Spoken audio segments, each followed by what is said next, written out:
John wants us to see something unmistakably clear.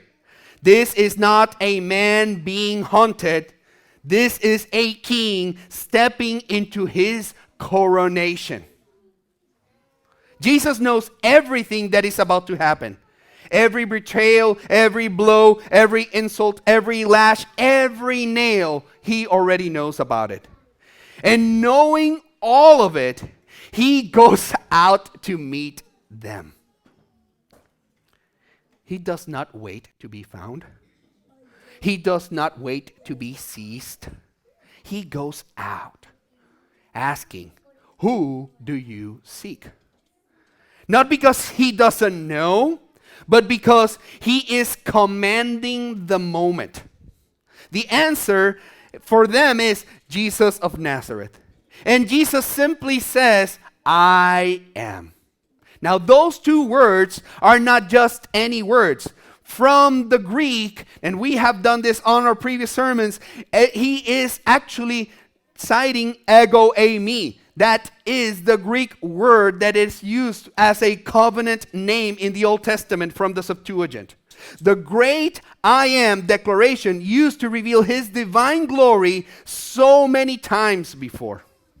I am the bread of life. I am the light of the world. I am the way, the truth, and the life.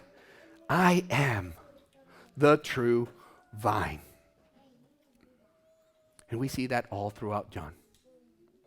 Now, standing in the light of the moon and lanterns, Jesus answers the soldiers' questions with divine authority. I am.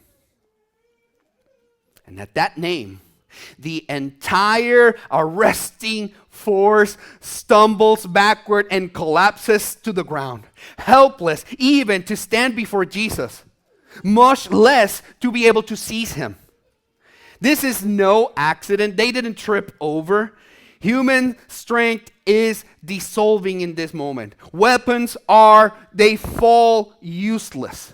Armed soldiers cannot remain standing before the presence of the eternal Son. John clearly wants us to ponder what this moment means for us.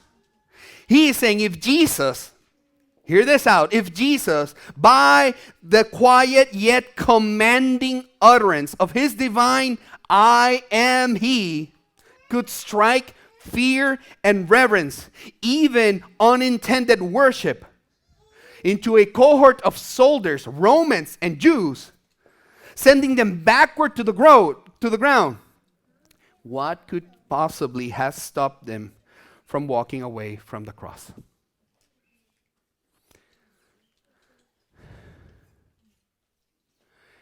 And if this was his strength at the start of his suffering, imagine how breathtaking his glory will be when he returns with all majesty and power.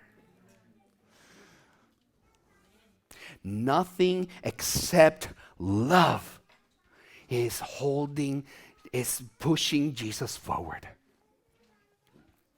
Jesus is making something unmistakably clear. No one takes my life, he gives. I says, I am giving it by my own will.